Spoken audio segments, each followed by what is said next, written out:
ओ रामचंद्राय नमः। श्री सीतारामचंद्राभ्यां नमः। ओम राम रामाय नमः।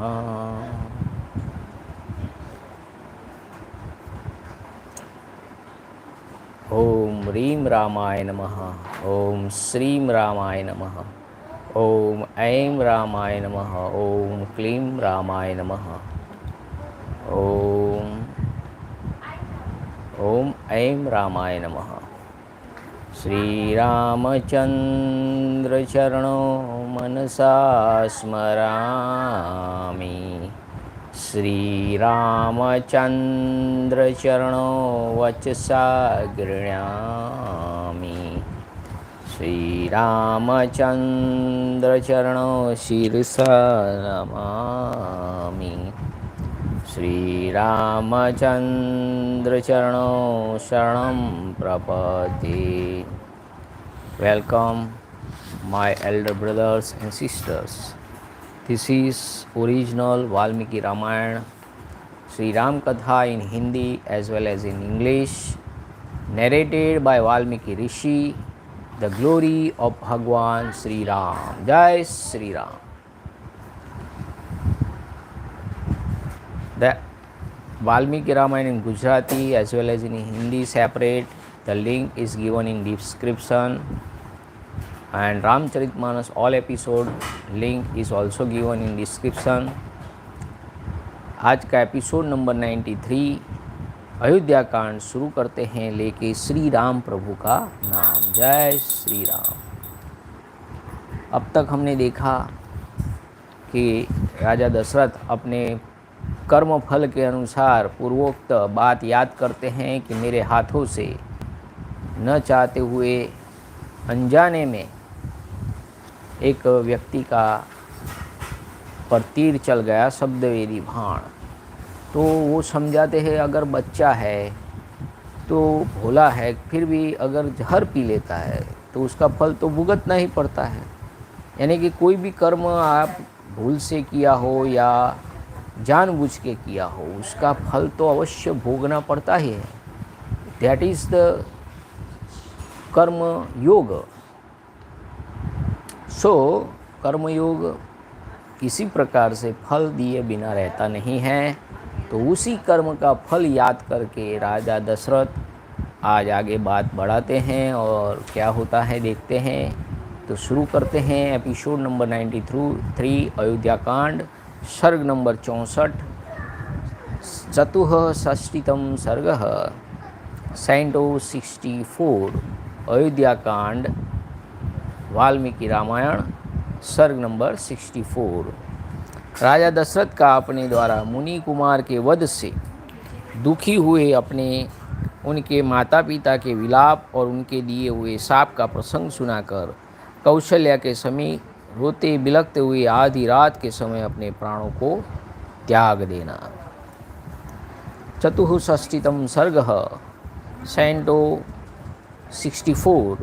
Dashrath continued to tell Kosala how, having sought the presence of the aged parent of the deceased, he apprised them of the said incident and escorted them to the river bank, where their son lay dead. Now clasping the boy to their bosom, they both piteously wailed and offered liberation of water to his spirit for his benefit.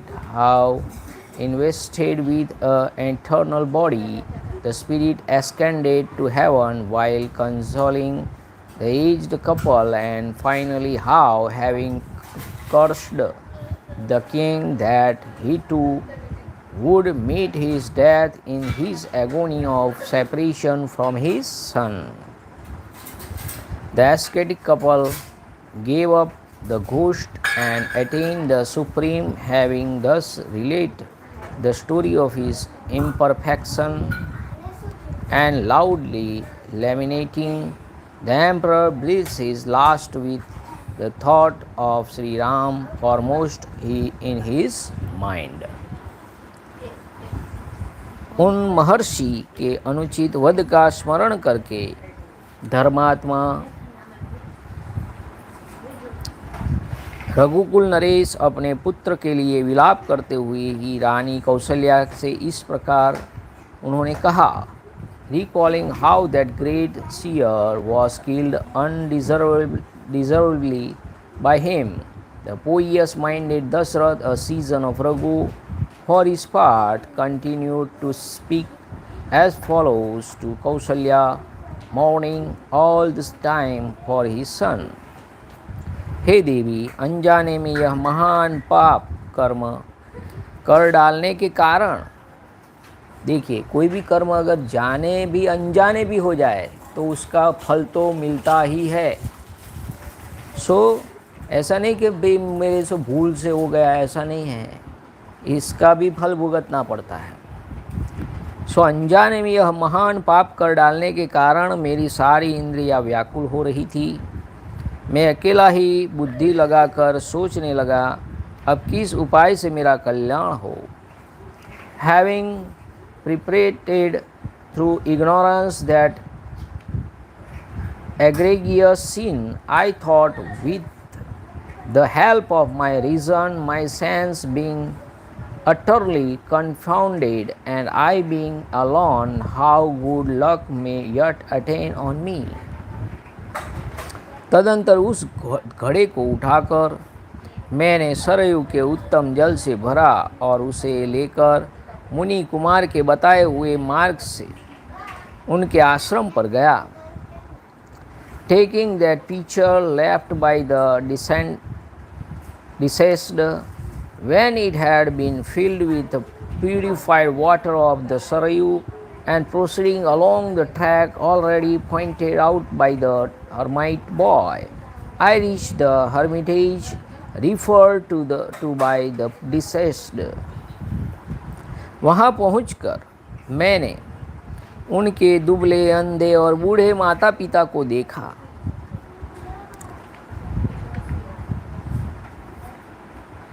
जिनका दूसरा कोई सहायक नहीं था. उनकी अवस्था पंख कटे हुए दो पक्षियों के समान थी.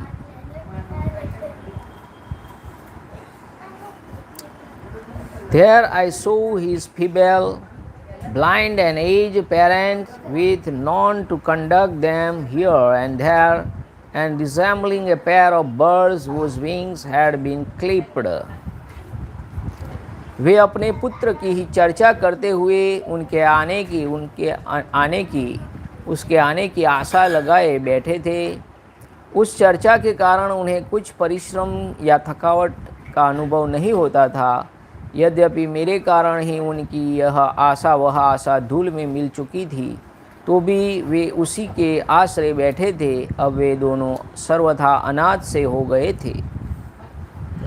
Remaining occupied with talks concerning their only son, they sat free from annual, and like two forlorn persons they fondly hugged the hope of meeting their son, through deprived of it through my doing. मेरा हृदय पहले से ही शोक के कारण घबराया हुआ था. भय से मेरा होश ठिकाने नहीं था. मुनि के आश्रम पर पहुंचकर मेरा वह शोक और भी अधिक हो गया था. My intellect being already clouded with grief, and my mind damaged through apprehension of incurring the displeasure of the ascetic couple, I fell a prey to further grief on reaching the site of that hermitage. मेरे पैरों की आहट सुनकर वे मुनि इस प्रकार बोले, बेटा क्यों लगा रहे हो, शीघ्र पानी ले आओ. Hearing my footfalls, the sage for his part spoke as follows, why are you tearing, my son, pray bring water immediately. हे तात, जिस कारण से तुमने बड़ी देर तक जल में क्रीड़ा की है, उसी कारण को लेकर तुम्हारी यह माता तुम्हारे लिए उत्कंठित हो गई है।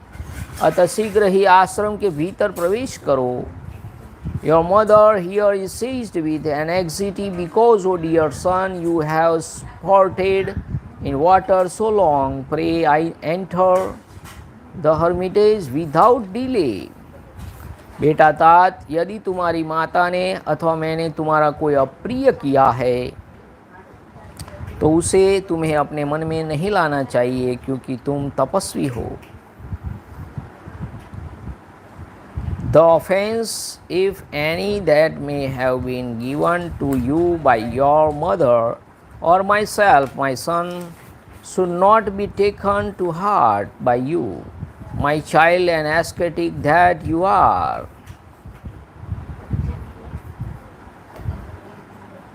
हम असहाय हैं, तुम ही हमारे सहायक हो। हम अंधे हैं, तुम ही हमारे नेत्र हो। हम लोगों के प्राण तुम ही में अटके हुए हैं, बताओ तुम बोलते क्यों नहीं हो। You are our support, supportless as we are, and ने you are our eye sight, sightless as we are, our sense are focused on you. How then do you not speak to me. मुनि को देखते ही मेरे मन में भय सा समा गया, मेरी जबान लड़खड़ाने लगी, कितने अक्षरों का उच्चारण नहीं हो पाता था। इस प्रकार अस्पष्ट वाणी में मैंने बोलने का प्रयास किया। As though frightened in mind to behold the sage, I replied to him in flattering and inarticulate words, lacking in certain consonants. मानसिक भय को बाहरी चेष्टाओं से दबाकर मैंने कुछ कहने की क्षमता प्राप्त की, और मुनि पर पुत्र की मृत्यु से जो संकट आ पड़ा था वह उन पर प्रकट करते हुए कहा। Fully controlling fear, which is an action of the mind by means of outward signs showing fearlessness and acquiring the power of expression, I for my part told him in the following words of the fear that awaited him as a result of his son's death. हे महात्मन, मैं आपका पुत्र नहीं हूँ, दशरथ नाम का एक क्षत्रिय हूँ। मैंने आपके कर्मवश यह ऐसा दुख पाया है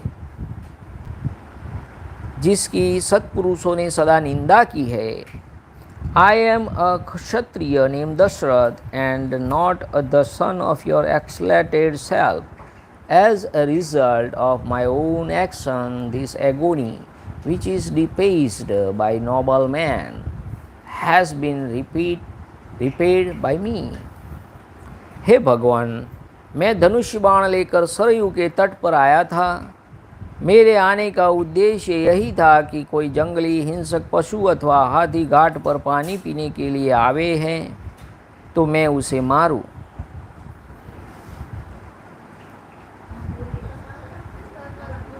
Desirous of killing any beasts of prey or elephant arrived in a ford of drinking water, I stood the bank of the Sarayu, bow in hand, O holy sage. थोड़ी देर बाद मुझे जल में घड़ा भरने का शब्द सुनाई पड़ा। मेरे समझा कोई हाथी आकर पानी पी रहा है, इसलिए उस पर बाण चला दिया। Recently was heard by me the sound of a pitcher being filled in water. I stood unsuspecting, believing that it was an elephant that was making the sound, and the living being responsible for the second was hit by me with an arrow. फिर सरयू के तट पर जाकर देखा कि मेरा बाण एक तपस्वी की छाती में लगा है और वे मृत प्राय होकर धरती पर पड़े हैं। Proceeding to the bank of the river, immediately I found an ascetic lying on the ground with his life well nigh extinct, picketed, and he was with the arrow in the heart. उस बाण से उन्हें बड़ी पीड़ा हो रही थी, अतः उस समय उन्हीं के कहने से मैंने सहसा वह बाण उनके मर्म स्थान से निकाल दिया. Then drawing near at the instance of the ascetic himself, who had been suffering intense pain, the said arrow was immediately extracted from his vital part by me. बाण निकलने के साथ ही वे तत्काल स्वर्ग सिधार गए. मरते समय उन्होंने आप दोनों पूजनीय अंधे माता पिता के लिए बड़ा शोक और विलाप किया था. With the arrow extracted from his bosom, the ascetic forthwith ascended to heaven, grieving for you both and lamenting on the ground that you were blind. इस प्रकार अनजाने में मेरे हाथ से आपके पुत्र का वध हो गया है. ऐसी अवस्था में मेरे प्रति जो शाप या अनुग्रह शेष हो उसे देने के लिए आप महर्षि मुझ पर प्रसन्न हो. Through ignorance your son has been rashly killed by me. Such being the case, may your holiness be pleased to direct with remain to be alone to be done. मैंने अपने मुंह से अपना पाप प्रकट कर दिया, इसलिए मेरी क्रूरता से भरी हुई यह बात सुनकर भी वे पूज्यपाद महर्षि मुझे कठोर दंड भस्म हो जाने का आदि शाप नहीं दे सके. देखिए, अगर आपने ऐसा कोई पाप कर दिया है तो उसको प्रकट कर दो, तो आपको इतना बड़ा शाप नहीं मिलता है. भूल हो गई, स्वीकार कर लो कि हाँ मेरे से ये भूल हो गई है. Hearing that cruel story related by me who confessed the guilt, the aforesaid sage, through capable of pronouncing a terrible curse, could not do so, my sin having been attenuated by voluntary confession. अगर आपने confession कर दिया कि भाई मेरे से ये पाप हो गया, तो आपको इतनी बड़ा सज़ा ऋषि मुनि श्राप नहीं दे सके. उनके मुख पर आंसुओं की धारा बह चली और वे शोक से मूर्छित होकर दीर्घ निश्वास लेने लगे. वे मैं हाथ जोड़े उनके सामने खड़ा था. उस समय उन महातेजस्वी मुनि ने मुझसे कहा, stupefied through grief and signing, his face bathed in tears, the sage, who was exceptionally glorious, replied as follows to me, who stood near him with folded hands. हे राजन, यदि यह अपना पाप कर्म तुम स्वयं यहाँ आकर न बताते तो शीघ्र ही तुम्हारे मस्तक के सैकड़ों हजारों टुकड़े हो जाते. Had you not told me of this evil deed yourself, your head, O king, would have instantly split into 100 or even 1,000 pieces. हे नरेश्वर, यदि क्षत्रिय जानबूझकर विशेषतः किसी वानप्रस्थी का वध कर डाले तो वह वज्रधारी इंद्र ही क्यों न हो, वह उसे अपने स्थान से भ्रष्ट कर देता है. तपस्या में लगे हुए वैसे ब्रह्मवादी मुनि पर जानबूझकर शस्त्र का प्रहार करने वाले पुरुष के मस्तक के 7 टुकड़े हो जाते हैं. The death of the hermit waitingly brought about by a Kshatriya in particular, O king, is sure to bring down even Indra, the wielder of the thunderbolt, from his position. Nay, the head of a man consciously hurling a weapon against such a hermit remaining engaged in asceticism and expounding the Vedas is sure to split into seven. तुमने अनजाने में यह पाप किया है, इसलिए अभी तक जीवित हो। यदि जानबूझकर किया होता तो समस्त रघुवंशियों का कुल ही नष्ट हो जाता। अकेले तुम्हारी तो बात ही क्या है। Since this sinful deed has been done by you actually through ignorance, यानी कि जानबूझकर नहीं किया है, अनजाने में। Therefore you survive, otherwise the race of the Raghus itself would have become extinct, much more you. उन्होंने मुझसे यह भी कहा कि हे नरेश्वर, तुम हम दोनों को उस स्थान पर ले चलो जहाँ हमारा पुत्र मरा पड़ा है। इस समय हम उसे देखना चाहते हैं, यह हमारे लिए उसका अंतिम दर्शन होगा। तब मैं अकेला ही अत्यंत दुख में पड़े हुए उन दंपति को उस स्थान पर ले गया जहाँ पर उनका पुत्र काल के अधीन होकर पृथ्वी पर अचेत पड़ा था। उसके सारे अंग खून से लथपथ हो रहे थे, मृग चर्म और वस्त्र बिखरे पड़े थे। मैंने पत्नी सहित मुनि को उनके पुत्र के शरीर का स्पर्श कराया। The sage further said to me, "Take us, O monarch, to that place where my son is lying dead. We too long today to see that son of ours, whom, alas, we are going to see for the last time, lying unconscious and on the ground, transferred to the control of Dharmaraja, the god of pity,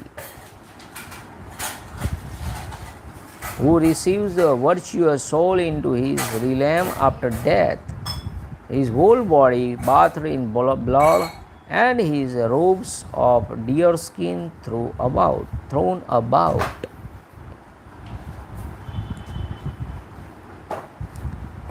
वे दोनों तपस्वी अपने उस पुत्र का स्पर्श करके उसके अत्यंत निकट जाकर उसके शरीर पर गिर पड़े।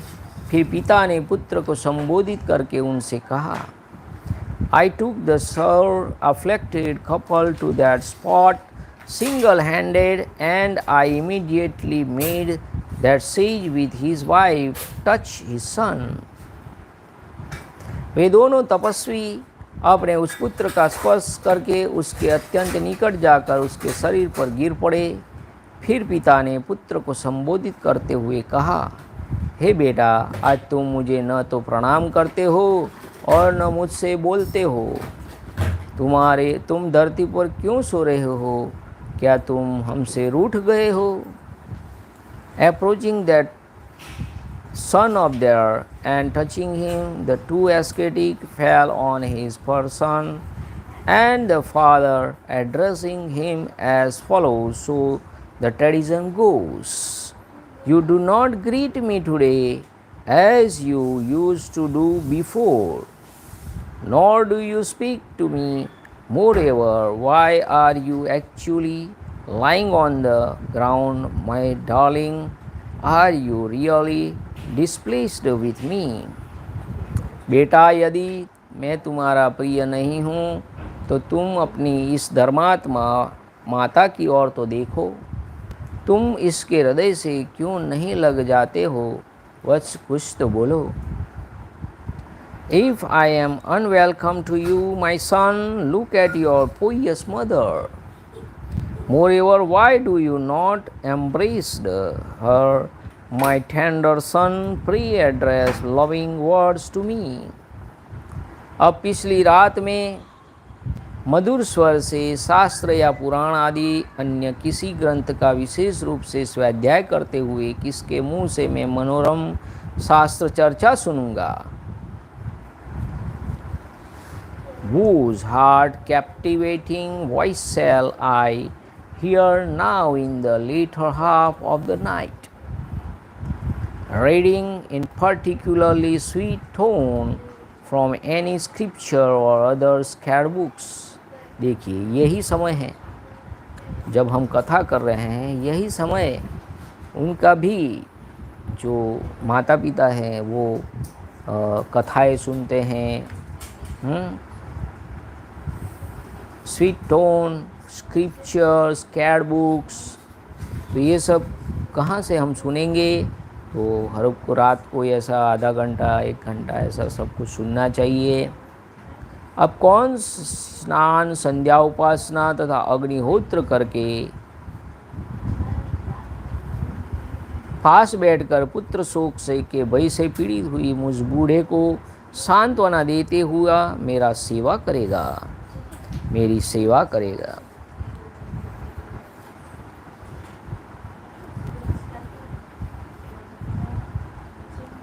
Who having bathed worshipped Sandhya, the goddess presiding over the morning twilight, and offered oblations to the sacred fire, and seated by my side, will console me, tormented with grief and fear caused by the death of my son. अब कौन ऐसा है जो कंद मूल और फल लाकर मुझे अकर्मण्य अन्न संग्रह से रहित और अनाथ को प्रिय अतिथि की भांति भोजन कराएगा? Who having fetched bulb, roots and fruits will feed me as one would entertain a beloved guest, unfit as I am for work, resourceless and guideless. बेटा, तुम्हारी यह तपस्विनी माता अंधी, बूढ़ी, दीन तथा पुत्र के लिए उत्कंठित रहने वाली है। मैं स्वयं अंधा होकर इसका भरण पोषण कैसे करूँगा? How, my son, shall I be able to support this mother of yours, who is not only blind, aged and given to austerities, but also miserable and full of longing for her son? पुत्र ठहरो, आज यमराज के घर न जाओ, कल मेरे और अपनी माता के साथ चलना। Tarry, my son, pray do not yet proceed to the abode of Yama, the god of death. Tomorrow you will go with me and accompanied by your mother too. हम दोनों शोक से आर्त, अनार्थ और दीन हैं। तुम्हारे न रहने पर हम शीघ्र ही अमलोक की राह करेंगे। तदंतर सूर्यपुत्र यमराज का दर्शन करके मैं उनसे यह बात कहूँगी, धर्मराज मेरे अपराध को क्षमा करे और मेरे पुत्र को छोड़ दे, जिससे यह अपने माता पिता का भरण पोषण कर सके। Stricken with grief, devoid of a supporter and leading a wretched life in the forest, we shall both proceed to Yama abode without delay, bereft as we are of you. तदंतर सूर्यपुत्र यमराज का दर्शन करके मैं उनसे यह बात कहूँगा, धर्मराज मेरे अपराध को क्षमा करे और मेरे पुत्र को छोड़ दे, जिससे यह अपने माता पिता का भरण पोषण कर सके। Seeing Yama, son of Vivaswana, the sun god, I shall then address the following prayer to him, making the Dharma, the god of pity, be pleased to condone my fault. Let this son of mine continue to support us, his parents, as heretofore. ये धर्मात्मा है, महायशस्वी लोकपाल है। मुझ जैसे अनाथ को वह एक बार अभयदान दे सकते हैं। A pious minded and highly illustrious guardian of the world, you ought to vouchsafe in my favor this one impressionable boon and make me fearless, forever reduced as I am to this plight.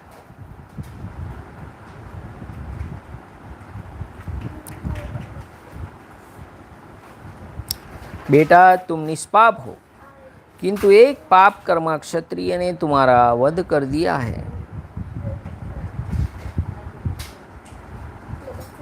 इस कारण मेरे सत्य के प्रभाव से तुम शीघ्र ही उन लोक में जाओ जो अस्त्र योधी शूरवीरों को प्राप्त होते हैं। बेटा, युद्ध में पीठ न दिखाने वाले शूरवीर सम्मुख युद्ध में मारे जाने पर जिस गति को प्राप्त होते हैं, उसी उत्तम गति को तुम भी जाओ। Through killed, a result of some sinful act committed in the same previous extensions, you are really sinless. Therefore, endowed as you are with truthfulness, speedily ascended, my son, to the realms which are attained by those who die fighting with weapons. तदंतर पत्नी सहित उन महातेजस्वी तपस्वी मुनि ने तुरंत ही पुत्र को जलांजलि देकर हाथ जोड़े खड़े हुए मुझसे कहा, हे राजन, तुम आज ही मुझे भी मार डालो। अब मरने में मुझे कष्ट नहीं होगा। मेरे एक ही बेटा था जिसे तुमने अपने बाण का निशाना बनाकर मुझे पुत्रहीन कर दिया है। Reach my son that highest destiny to which actually attain heroic warriors, never retreating from the field of battle and killed while facing the enemy. तुमने अज्ञानवश जो मेरे बालक की हत्या की है, उसके कारण मैं तुम्हें भी अत्यंत भयंकर एवं भली भांति दुख देने वाला शाप दूंगा।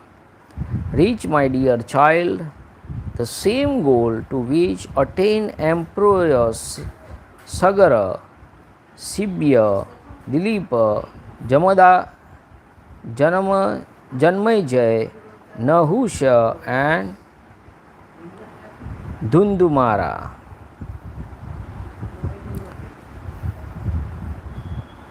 राजन, इस समय पुत्र के वियोग से मुझे ऐसा कष्ट हो रहा है, ऐसा ही तुम्हें भी होगा। तुम भी पुत्र शोक से ही काल के गाल में जाओगे। Get matched, my dear son, in the same Brahma which is the goal of all living beings, attainable through study of the Vedas and asceticism, and attain that destiny which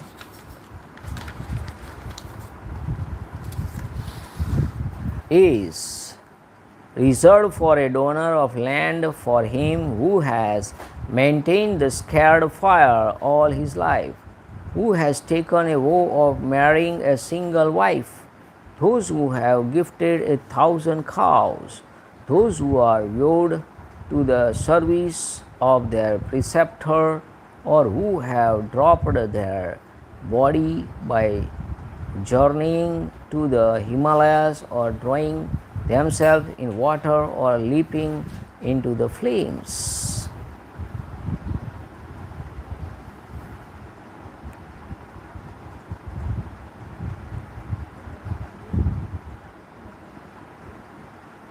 हे वत्स, राजा सगर, शैब्य, दिलीप, जन्मेजय, नहुष और धुंधुमार जिस गति को प्राप्त हुए, वही तुम्हें भी मिले। स्वाध्याय और तपस्या के बल से समस्त प्राणियों के आश्रयभूत जिस पर ब्रह्म की प्राप्ति होती है, वही तुम्हें भी प्राप्त हो। वत्स, भूमिदाता, अग्निहोत्री, एक पत्नीव्रती, 1000 गौओं का दान करने वाले, गुरु की सेवा करने वाले तथा महाप्रस्थान आदि के द्वारा देह त्याग करने वाले पुरुषों को जो गति मिलती है, वही तुम्हें प्राप्त हो। हम जैसे तपस्वियों के लिए कुल में पैदा हुए कोई मनुष्य पुरुष बुरी गति को नहीं प्राप्त हो सकता है। बुरी गति तो उसकी होती है जिसने मेरे बांधव तुम्हें अकारण मारा है। In fact, no one born in his race of ascetics can never meet with an evil destiny after death. He alone by whom you, my son, have been killed with meat with such a destiny. इस प्रकार वे दीन भाव से बारंबार विलाप करने लगे। तत्पश्चात अपनी पत्नी के साथ वे पुत्र को जलांजलि देने के कार्य में प्रवृत्त हुए। The ascetic piteously wailed again and again as aforesaid on that spot. Thereafter, he proceeded with his wife to offer libation of water to the spirit of his departed son.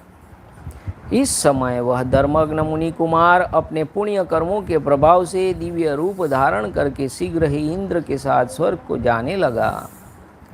By virtue of his own virtuous deeds, that sage son, for his part, who know what is right, immediately ascended in the eternal form of heaven in the company of Indra, who had evidently come in person, drawn by the exceptional merit of the hermit in order to escort him. Indra सहित उन तपस्वी ने अपने दोनों बूढ़े पिता माता को एक मुहूर्त तक आश्वासन देते हुए उनसे बातचीत की। फिर वह अपने पिता से बोला। Nay, the ascetic for his part, along with Indra, talked with the aged couple and comforting them a while, spoke to his father as follows. मैं आप दोनों की सेवा से महान स्थान को प्राप्त हुआ हूँ। अब आप लोग भी शीघ्र ही मेरे पास आ जाइएगा। Though service rendered to you both, I have attained an exalted place. You too as well will soon reach my presence. यह कहकर वह जितेंद्रिय मुनि कुमार उस सुंदर आकार वाले दिव्य विमान से शीघ्र ही देवलोक को चला गया। Having spoken as aforesaid, the sage's son, for his part, who had subdued his science, quickly rose to heaven in a shapely aerial car of heavenly design. तदंतर पत्नी सहित उन महातेजस्वी तपस्वी मुनि ने तुरंत ही पुत्र को जलांजलि देकर हाथ जोड़े खड़े हुए मुझसे कहा। Having quickly offered liberation of water with his wife, the exponentially glorious ascetic spoke as followed to me, who stood near him with folded hands. हे राजन, तुम आज ही मुझे भी मार डालो, अब मरने में मुझे कोई कष्ट नहीं होगा। मेरे एक ही बेटा था जिसे तुमने अपना बाण का निशाना बनाकर मुझे पुत्रहीन कर दिया है। Since with one arrow you have rendered me sonless, me who had only one son, pray killed him as well as this very day, O king. No agony will be experienced by me in dying.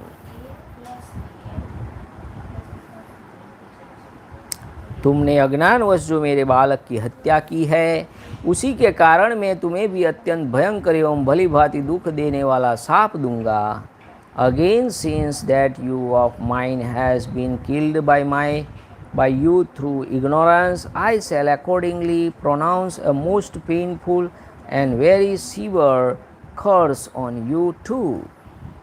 हे राजन, इस समय पुत्र के वियोग से मुझे जैसा कष्ट हो रहा है, ऐसा ही तुम्हें भी होगा।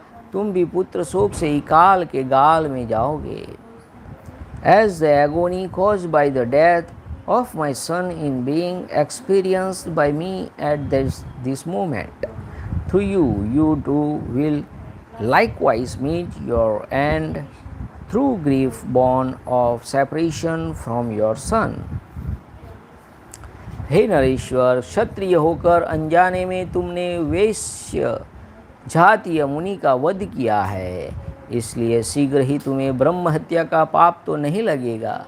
यद्यपि जल्द ही तुम भी ऐसी ही भयानक और प्राण लेने वाली अवस्था प्राप्त होगी, ठीक उसी तरह जैसे दक्षिणा लेने वाले दाता को उसके अनुरूप फल प्राप्त होता है।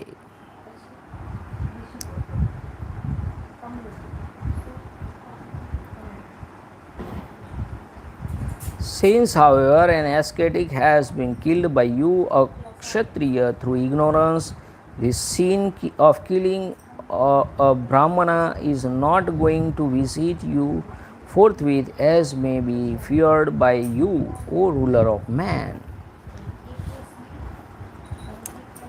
A similar situation that will not only be dreadful but will prove fatal to you will soon confront you, even as merit accrues to the giver of a donation of the priest.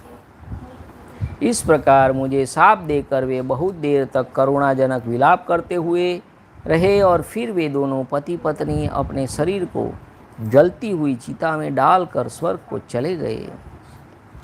Having pronounced this execration on me and piteously wailing a lot and throwing their body into the funeral pile, the aforesaid couple rose to heaven. हे देवी, इस प्रकार बाल स्वभाव के कारण मैंने पहले शब्दवेदी बाण मारकर फिर उसी मुनि के शरीर में बाण को खींचकर जो अवध रूपी पाप किया था, वह आज इस पुत्र वियोग की चिंता में पड़े हुए मुझसे स्वयं ही स्मरण हो रहा है। Then sin committed by me on fatal occasion through fully by first discharging and then extracting an arrow capable of hitting an invisible mark with the help of its sound was automatically recalled by me while brooding over the present predicament, O great godly lady. हे देवी, अपथ्य वस्तुओं के साथ अन्न रस ग्रहण कर लेने पर जैसे शरीर में रोग पैदा होता है, उसी प्रकार यह उस पाप का कर्म का फल उपस्थित हुआ है। अतः कल्याणी, तुम उदार महात्मा का साप रूपी वचन इस समय मेरे पास फल देने के लिए आ गया है। The bitter fruit of that sinful deed, O queen, has now come upon me, even as illness follow as a matter of course in the wake of nutriment taken with jest along with unwholesome censored articles. ऐसा कहकर वे भूपाल मनुष्य के भय से त्रस्त हो अपनी पत्नी से रोते हुए बोले, हे कौशल्ये, अब मैं पुत्र शोक से अपने प्राणों का त्याग करूँगा। इस समय मैं तुम्हें अपनी आँखों से देख नहीं पाता हूँ, तुम मेरा स्पर्श करो।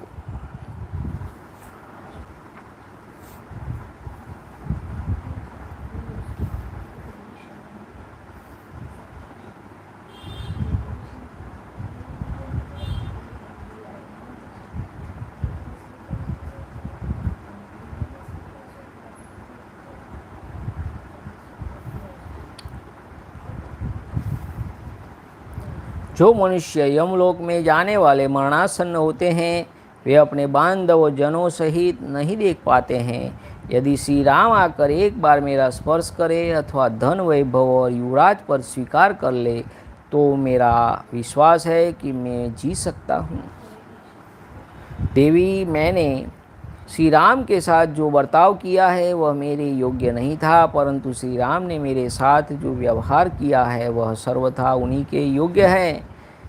कौन बुद्धिमान पुरुष इस भूतल पर अपने दुराचारी पुत्र का भी परित्याग कर सकता है? एक मैं हूँ जिसने अपने धर्मात्मा पुत्र को त्याग दिया है, तथा कौन ऐसा पुत्र है जिसे घर से निकाल दिया जाए और वह पिता को कोसे तक नहीं, परंतु श्री राम चुपचाप चले गए, उन्होंने मेरे विरुद्ध एक शब्द नहीं कहा। हे कौशल्य, अब मेरी आंखें तुम्हें नहीं देख पाती हैं, स्मरण शक्ति भी लुप्त होती जा रही है। उधर देखो, ये यमराज के दूत मुझे यहाँ से ले जाने के लिए उतावले हो उठे हैं।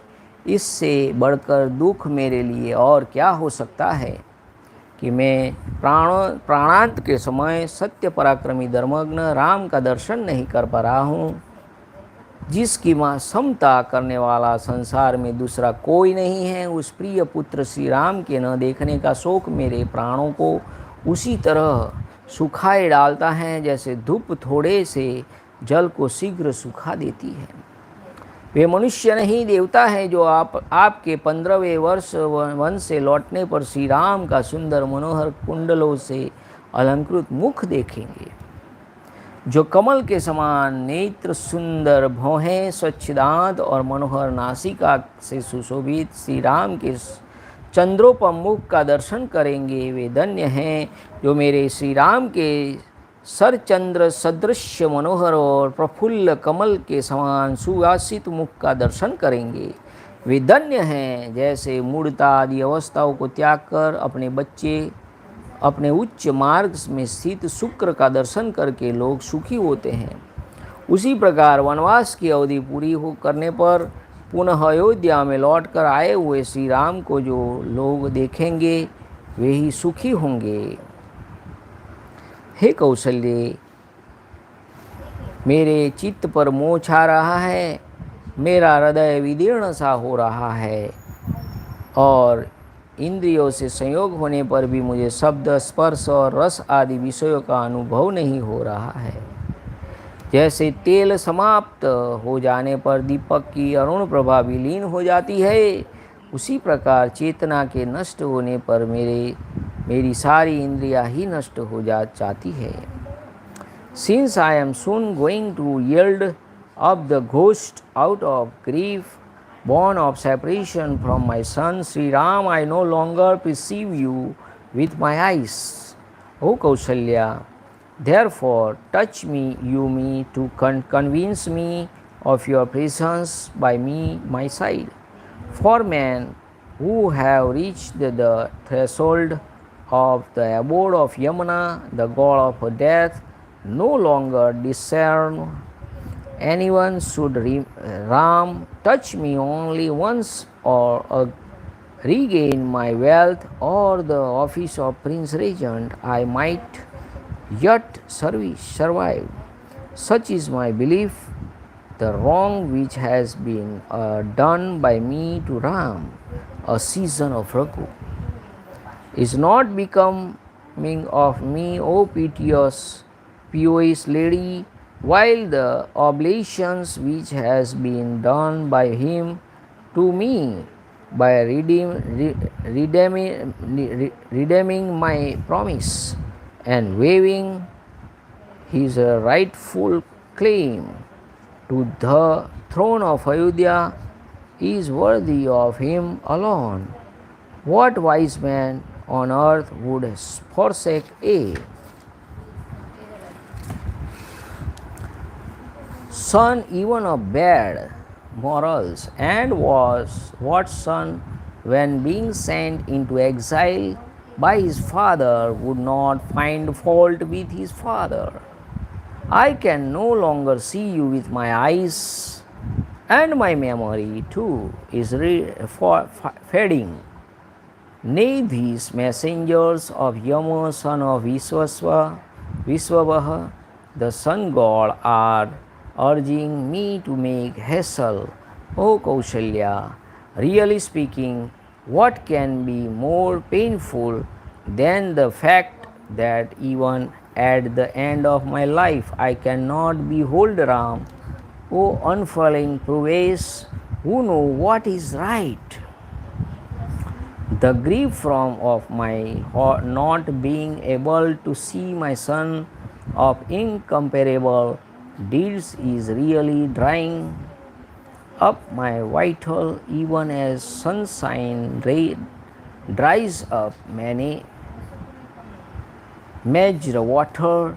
They who will be able to behold again in the 15th year Ram face the holy and beautiful earnings are not men but gods. Lucky man alone will look on the moon like a countenance of Ram with eyes resembling lotus petal, shapely eyebrows, lovely teeth, and charming nose. Blessed are they who will see the sweet smelling face of Ram, my Ram, resembling the autumnal moon and a full blown lotus. The happy alone will behold the celebrated Ram return to Ayodhya on his term of exile having expired, even as possible, see with delight, and the planet Venus receive to its usual course. Due to out obtuse sense of mind, obtuse sense. O Kausalya, my heart is sinking, and I have no sensation of sound, touch, and taste, even when these objects of sense and brought into contact with my sense, for all the sense are obscured as a result of the failure of the mind, even as the exceedingly luminous rays to a lamp whose oil has been reconsumed disappear.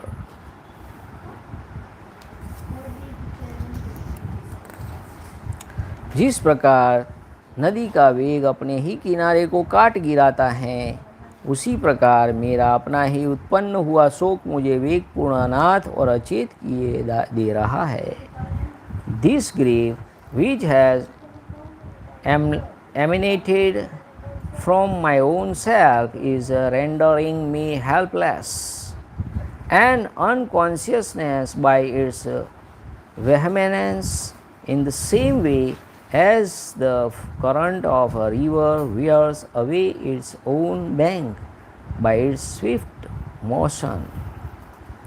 हा महाबाहु रघुनंदन, हा मेरे कष्टों को दूर करने वाले श्री राम, हा पिता के प्रिय पुत्र, हा मेरे नाथ, हा मेरे बेटे, तुम कहाँ चले गए हो? हा कौशल्य, अब तुझे मुझे कुछ नहीं दिखाई देता है. हा तपस्विनी सुमित्रे, अब मैं इस लोक से जा रहा हूँ. हा मेरी शत्रु क्रूर कलांगार कई मेरी कुटिल इच्छा पूरी हुई, तेरी कुटिल इच्छा पूरी हुई. इस प्रकार श्री राम माता कौशल्या और सुमित्रा के निकट शोकपूर्ण विलाप करते हुए राजा दशरथ के जीवन का अंत हो गया. बोलो श्री दशरथ राजा की जय.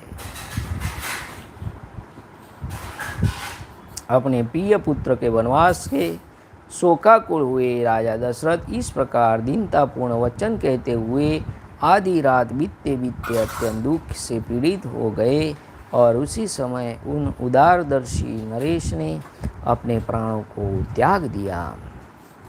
Aha, mighty arm, season of Raghu, O reliever of my suffering, O darling of your feather, aha, my protector, aha, my son, are you really gone out of sight? Aha Kausalya, I can no longer see with my eyes. Aha Sumitra, given to Astrates, O cruel Kaikai, my sworn enemy, the disgrace of my family. Laminating thus in the presence of Sri Ram's mother Kausalya and Sumitra, King Dashrath reached the end of his life. Speaking as aforesaid, the king of noble aspect, who was really feeling miserable and distressed on the score of his beloved son's exile, felt sore stricken with agony by the time half the right passed, the night passed, and forthwith given up the ghost. इस प्रकार श्री वाल्मीकि निर्मित आस रामायण आदि काव्य के अयोध्या कांड में 64वां सर्ग पूरा हुआ। इतिहास से श्रीमद् रामायणे वाल्मीकि आदि काव्य अयोध्या कांडे चतुःषष्टितम सर्ग।